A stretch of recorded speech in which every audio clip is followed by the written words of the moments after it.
स्वागत स्वागत स्वागत। Welcome you all. फ्रेंड्स, आज हम जो डिस्कस करने वाले हैं पेनी शेयर के बारे में, उसका नाम है SCI, shipping Corporation of India. तो इसके बारे में पूरी जानकारी लेते हैं, हम आगे बढ़ते हैं फंडामेंटल्स और टेक्निकल्स के साथ। चलिए शुरू करते हैं।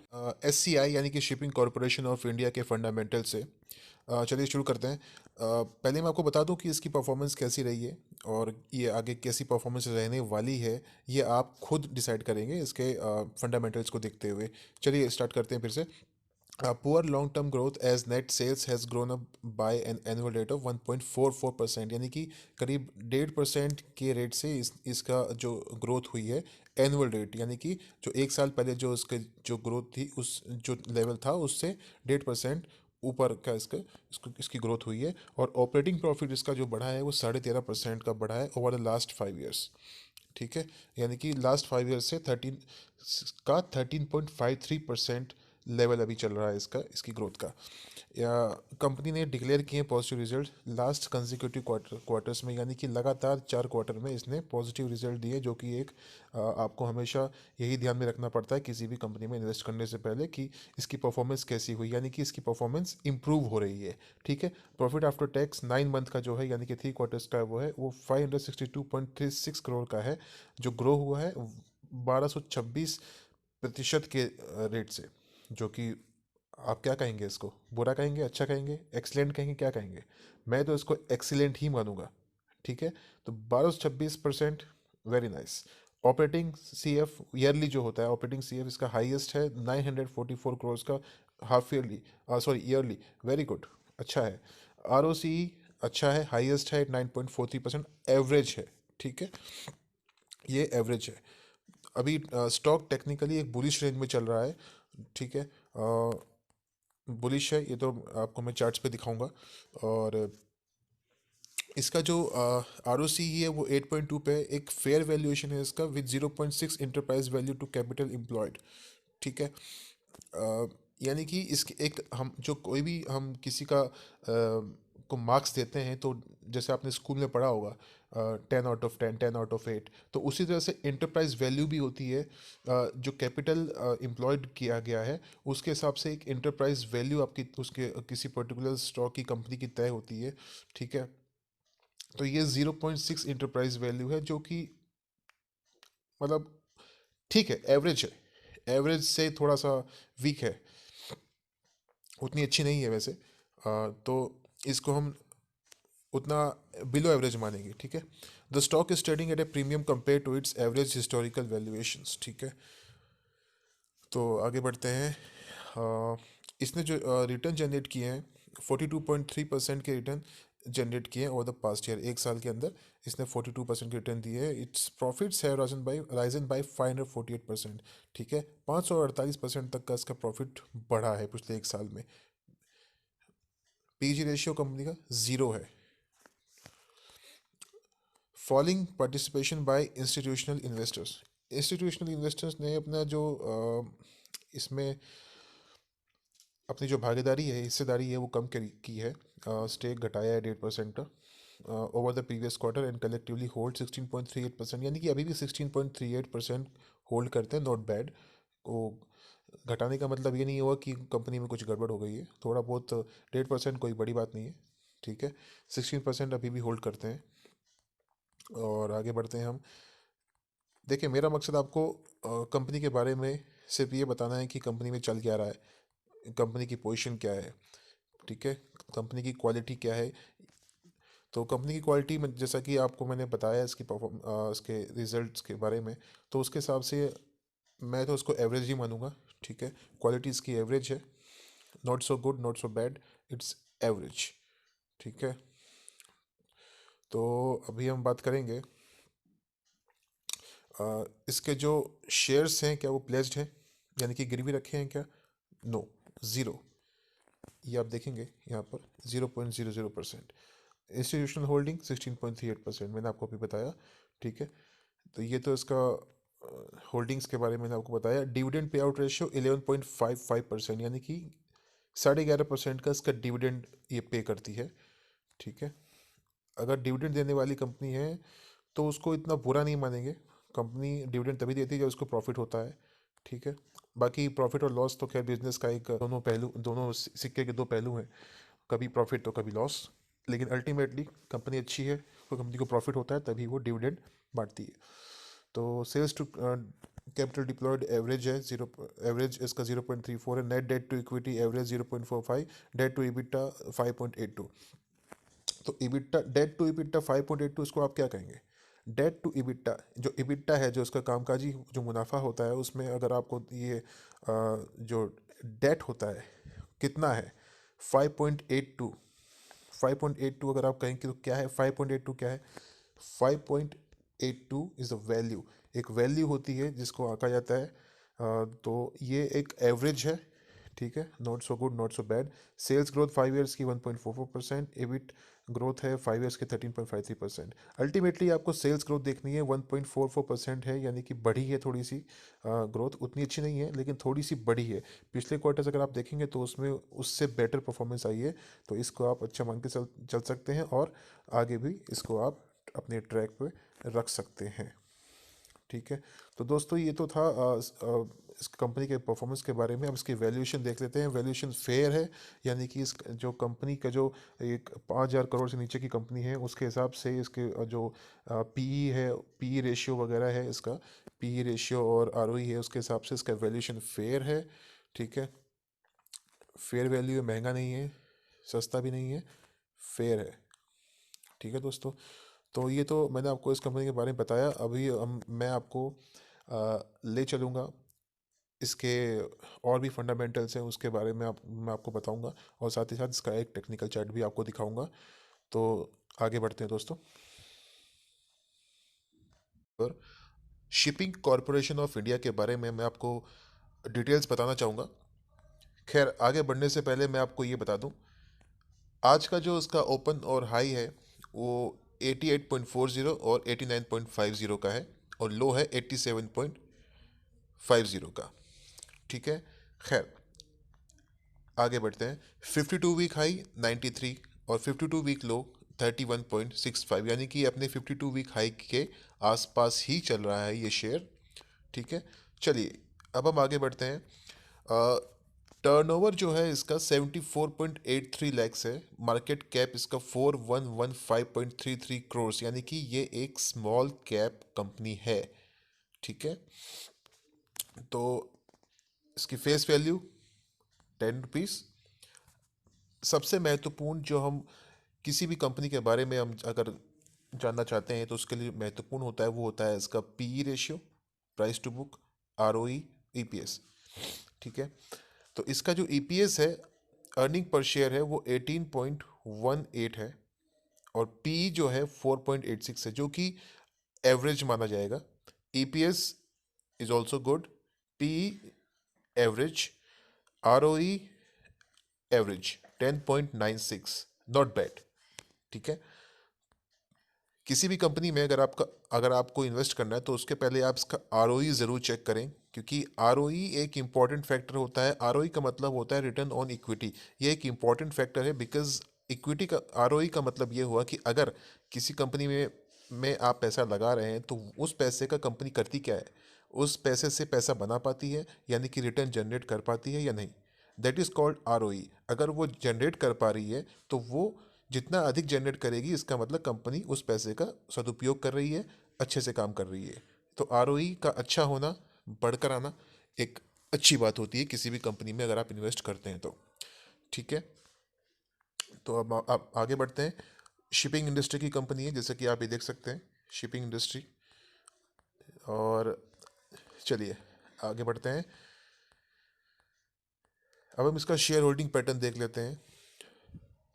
प्रोमोटर्स की इसमें जो होल्डिंग है वो 63.75% है, जो मार्च 2020, जून 2020, सितंबर 2020 में सेम रही है। पब्लिक शेयर होल्डिंग 36.25% की है। ठीक है, आगे बढ़ते हैं।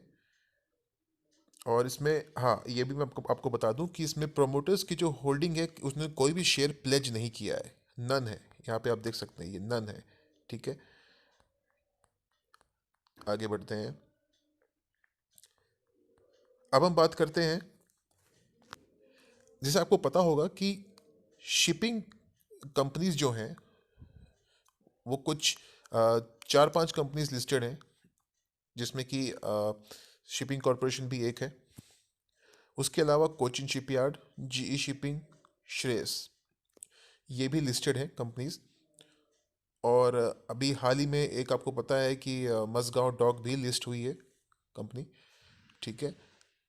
तो लेकिन फ़र्क इतना है कि मज़गांव डॉक का कार्य अलग है और इन सब कंपनीज का कार्य अलग है, इसलिए वो यहाँ पर शो नहीं किया है, क्योंकि ये लॉजिस्टिक्स में आती हैं और मज़गांव डॉक आपका जो नेवी के जो इक्विपमेंट्स होते हैं उनको बनाने में काम आती है, शायद इसलिए यहाँ पे इसको शो नहीं किया गया। खैर आगे बढ़ते हैं। Shipping Corporation of India, Cochin Shipyard, GE Shipping, ये तीनों कंपनीज स्मॉल कैप है, यानी कि 5,000 करोड़ से कम की कंपनीज है।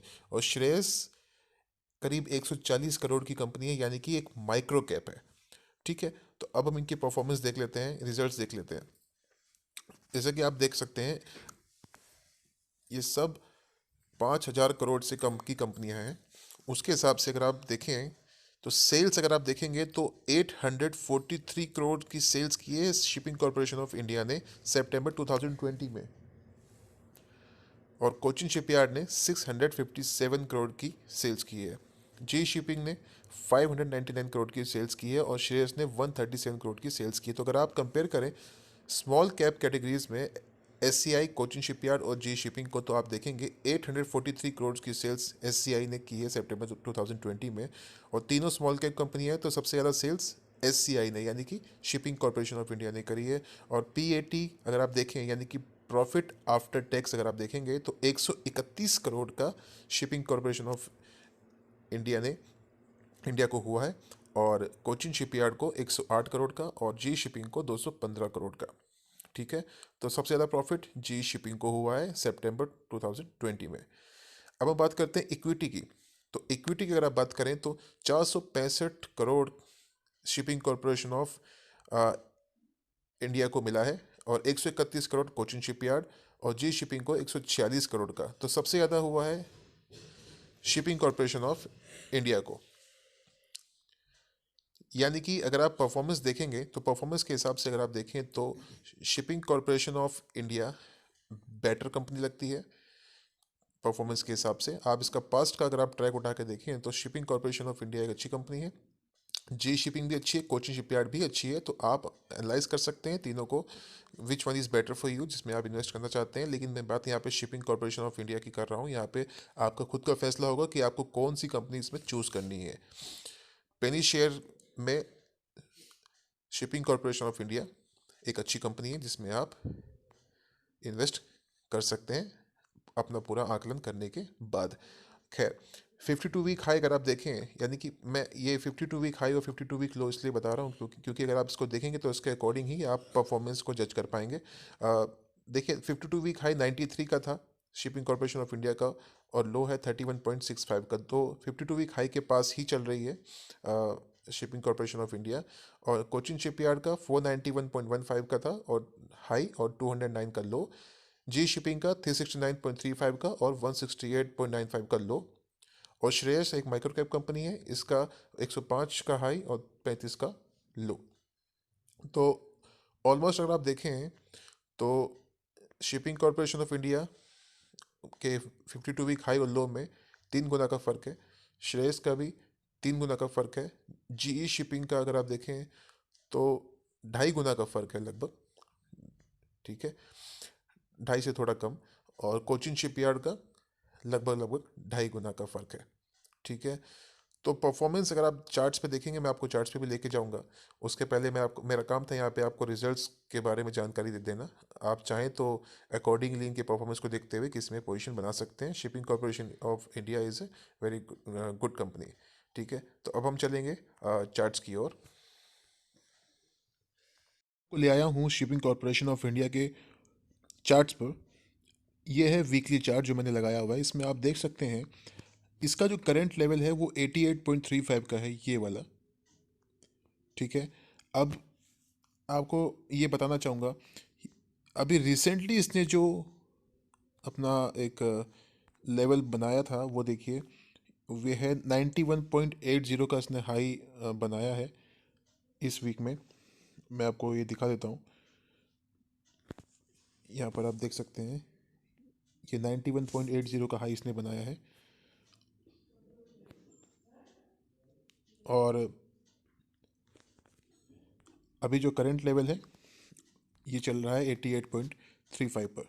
ठीक है, खैर देखिए, अगर आप इसमें पोजीशन बनाना चाह रहे हैं तो इसका जो नियर बाय का जो रेजिस्टेंस है वो है करीब 101 रुपये के आसपास, 102 रुपये का इसका रेजिस्टेंस रहा है यहाँ पे। इसको जब ये क्रॉस करेगा और यहाँ पर सस्टेन करेगा तो इसके बाद इसका जो नेक्स्ट लेवल बन के आता है वो है करीब 112-113 रुपये का। तो अगर आप इसमें पोजीशन बनाना चाहते हैं तो आप 101 का वेट कीजिए, 102 का वेट कीजिए, 102 के पार निकलते ही आप इसमें पोजीशन बना सकते हैं और 112-113 रुपये का टारगेट रख सकते हैं। या अगर आप इसको लॉन्ग टर्म के लिए होल्ड करना चाहते हैं तो एज इफ नाउ आप इसके क्वार्टर के रिजल्ट्स देखते रहिए और हर क्वार्टर में कैसा परफॉर्मेंस देती है कंपनी, इम्प्रूवमेंट आता है तो आप होल्ड कीजिए। अदरवाइज आप इसमें मिड टर्म के लिए या शॉर्ट टर्म के लिए पोजीशन बना सकते हैं। ठीक है, मैं इसकी स्ट्रेंथ आपको दिखा देता हूँ, स्ट्रेंथ क्या कहती है। वीकली चार्ट पे आपने देखा, मैं आपको इसका 200 डेमा दिखाता हूँ। 200 डेमा जो है इसका, ये जो चल रहा है ये 56, ये देखिए 200 डेमा, इसका 200 डेमा जो है ये है 56 पे वीकली का, और 150 का 55 पे, 100 का 54 पे, 50 का 57 पे, 21 का 65 पे एंड सो ऑन।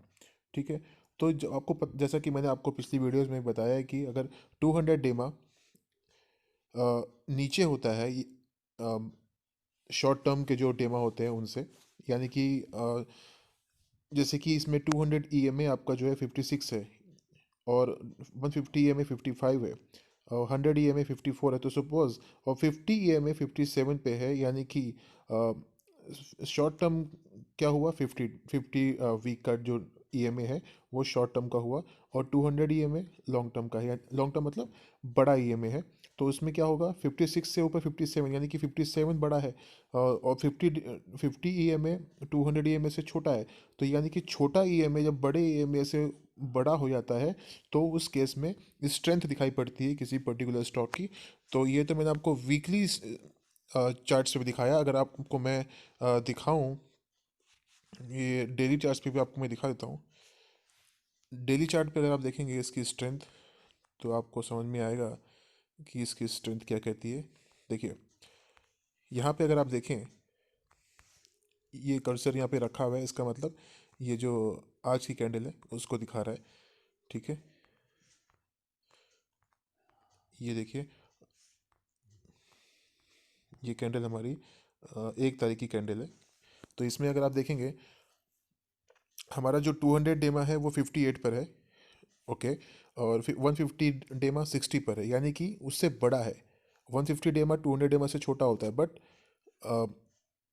वैल्यू के रूप में देखा जाए तो छोटा होता है, लेकिन 58 से ऊपर है 150 ये में, यानी कि स्ट्रेंथ है। 100 उसके भी ऊपर है 63 पे, 50 उसके भी ऊपर है। तो जितने छोटे ये में है उससे उतनी ज़्यादा स्ट्रेंथ है। इसका मतलब कि प्राइस में स्ट्रेंथ है। ठीक है, और बाकी 21 EMA, 13 EMA और 9 EMA भी आप देख सकते हैं। जितने छोटे EMA हैं उतनी ज़्यादा स्ट्रेंथ उनमें नज़र आ रही होगी आपको, आप ये देख सकते हैं। खैर, आगे बढ़ते हैं। तो इसका मतलब क्या है, इसका मतलब स्टॉक में मजबूती है। तो अगर आप इसमें पोजीशन बनाना चाहते हैं दोस्तों, तो आपको इस पोजीशन बनाने के लिए मैंने आपको बताया कि आप 102 का लेवल का वेट कीजिए और उसके बाद इसमें स्ट्रेंथ आएगी तो आप 111-12 तक के टारगेट के लिए इसमें पोजीशन बना सकते हैं, यानी कि 10% का मूव आपको इसमें मिल सकता है। बाकी अगर आप लॉन्ग टर्म के लिए रखना चाहते हैं तो मैं कहता हूँ ये एक अच्छी कंपनी है। आप इसके रिजल्ट्स का बस आप देखते रहिए, इम्प्रूवमेंट आता है तो आप इसको होल्ड कर सकते हैं। ठीक है, ये इसमें मैं आपको जो बता रहा हूँ ये सिर्फ एक पॉसिबिलिटी आपको बता रहा हूँ। आपको अपने हिसाब से सोचना है, अपने हिसाब से डिसीजन लेना है कि इसमें आप करना क्या चाहते हैं। ठीक है दोस्तों, मैं आपको सिर्फ ये बता रहा हूँ कि इसमें स्ट्रेंथ कितनी है, ठीक है। और जब तक स्ट्रेंथ ना हो स्टॉक में तब तक आप उसमें पोजीशन बनाने का कोई मतलब नहीं बनता है, ठीक है ना। और वॉल्यूम मैं आपको ये दिखा देता हूँ, वॉल्यूम जो है यहाँ पे आप वॉल्यूम देखेंगे, ये देखिए वॉल्यूम जो है ये वॉल्यूम है 1.404 मिलियन, यानी कि करीब 14 लाख का वॉल्यूम हुआ है आज के दिन में, ठीक है। तो ये आपका वॉल्यूम हुआ, यहाँ पे हम देख सकते हैं ये वॉल्यूम है करेंट डे का, 1 जनवरी का। और अगर आप फिर से मैं आपको वीकली चार्ट पे ले आता हूँ, अगर आप वीकली चार्ट पे देखेंगे तो वीकली चार्ट पे आप पाएंगे कि इसका जो वॉल्यूम है वो काफ़ी अच्छा खासा है। ये आपको मैं बता दूं, आप ये जो बार्स देख रहे हैं ना, ये बार्स आप देखिए, ये वाले बार्स, ये देखिए, ये बार्स, ये बार्स, ये जो बार्स बने हुए हैं ये देखिए, ये वॉल्यूम दर्शाते हैं। इनका वॉल्यूम देखिए आप, कितना अच्छा खासा वॉल्यूम हुआ। और प्रीवियसली आप देखेंगे यहाँ पे कुछ वॉल्यूम नहीं था, सपाट था एकदम, फ्लैट, ठीक है। इसलिए स्टॉक में गिरावट भी थी। अब उसके बाद आप यहाँ से अगर आप देखेंगे इस जगह से, तो यहाँ से आपको समझ में आएगा कि हाँ इसमें वॉल्यूम होना शुरू हुआ, फिर यहाँ पे वॉल्यूम हुआ, ये वॉल्यूम हुआ, और फिर लास्ट में इधर जाके भी वॉल्यूम आपको नज़र आ रहा होगा। तो इसका मतलब क्या है, इसका मतलब बायर्स हैं जो इसको खरीदना चाह रहे हैं। अच्छा खासा वॉल्यूम हुआ, इसका मतलब इसको लोग खरीदना चाह रहे हैं। वो कोई भी हो सकते हैं, इंस्टीट्यूशनल इन्वेस्टर्स भी हो सकते हैं, म्यूचुअल फंड्स हो सकते हैं, ठीक है। तो इस हिसाब से आप इसमें ट्रेड लीजिए, इसमें पोजीशन लीजिए, जैसे मैंने आपको बताया लेवल्स को ध्यान में रखते हुए। या तो अगर आप अभी चाहें इसमें अगर आप पोजीशन बनाना चाहते हैं तो आपको मैं बता दूं, आपको स्टॉप लॉस रखना होगा इसमें। अगर आप पोजीशन बनाना चाहते हैं तो पोजीशन आपको स्टॉप लॉस थोड़ा दूर का बनेगा इसमें। आपका जो स्टॉप लॉस है वो करीब 66 का होगा, ठीक है दोस्तों। अगर आप इसमें पोजीशन बनाना चाहें तो 66 के नीचे अगर जाता है तो आप अपनी पोजीशन से एग्जिट कर जाइए। अगर आप अभी भी इसमें बनाना चाहते हैं पोजीशन, या फिर थोड़ा नीचे आए तो एक बार आप बाइंग बाइंग बाय कर सकते हैं। फिर आप 101 रुपये तक का जो लेवल है जहाँ पे रेजिस्टेंस है वहाँ तक का टारगेट रख सकते हैं, और उसके बाद वहाँ से चाहे तो आप एग्जिट कीजिए। या फिर आप देखिए अगर वो 101 102 का लेवल क्रॉस करता है तो आप फिर 111 112 का लेवल भी इसमें जल्दी फाइंड आउट कर सकते हैं। तो दोस्तों ये तो था इसका वीकली चार्ट और डेली चार्ट मैंने आपको बताया। बाकी आप अपनी सोच समझ से आप अपने इसमें फैसला कीजिए, आप पोजीशन बनाइए या आप स्टडी कीजिए, उसके बाद ही आप इसमें कुछ एक्शन लीजिए, ठीक है। ये था मेरी तरफ से राय आपको। बाकी दोस्तों फिर हम एक नई वीडियो के साथ मिलेंगे, नए चार्ट्स के साथ मिलेंगे। अगर आप कोई जानकारी पाना चाहते हैं किसी पर्टिकुलर स्टॉक के बारे में, तो उस पर्टिकुलर स्टॉक के बारे में आप मुझे कमेंट में लिख दीजिए, मैं आपको डेफिनेटली उसके बारे में आपकी हेल्प करूँगा। तो नई नई वीडियो में फिर से मिलेंगे दोस्तों। आप अगर आप चाहते हैं कि इंटरेस्टिंग वीडियोस आपको मिलती रहें और जानकारी मिलती रहे, तो जो भी आप जानना चाहते हैं वो आप मुझे कमेंट बॉक्स में लिखिए, और मेरे चैनल को सब्सक्राइब कीजिए ताकि आपको इजीली मेरी वीडियोस प्राप्त हो जाएं, और बेल आइकन को भी दबाना मत भूलिएगा दोस्तों। थैंक यू सो मच, फिर मिलेंगे नई वीडियो के साथ। Bye bye.